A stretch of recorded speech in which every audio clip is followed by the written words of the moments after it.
I suddenly felt this opportunity for something blessed, dangerous, and new, as I was reading a letter from a Berlin acquaintance of mine, Ekaterina Viktorovna N., who has written to me to inform that her niece, Lyolya Hurd, is coming to Paris.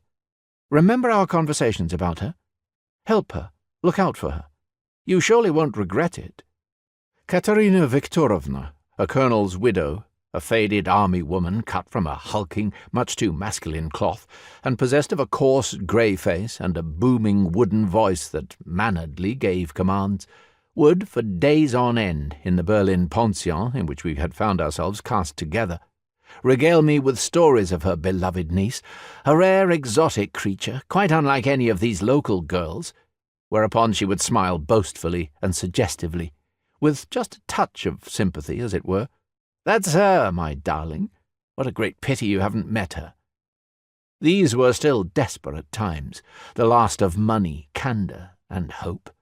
And that ageing, destitute woman, herself bereft of hope and prospects, compensated herself with this fantasy of a romance between her beloved pet and me.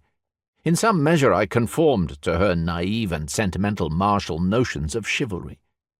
Not only did she try to allay her insatiable womanly kindness by offering up in her own stead the equally attentive, lovely, and clever Lyolya Hurd, but she even tried to reconstitute her scattered, vanished social circle, the little bit of influence she was used to wielding, the conditions in which Lyolya and I could meet, in which Katerina Viktorovna could aid and abet us. At first I did not credit her bombastic raptures, but there were photographs, letters, casually uttered words. Each of them drew me in more than the ingenuous praise of the old colonel's widow. In turn, I, too, constructed an image of Lyolya Hurd, a dazzling, delicate blonde, with an inquisitive and cultivated mind, vulnerable and at the same time courageous, able to tackle any setback head-on. I recall in particular her hands in one of the photographs, elegant, capricious, clasped awkwardly as though in despair, but unyielding all the same.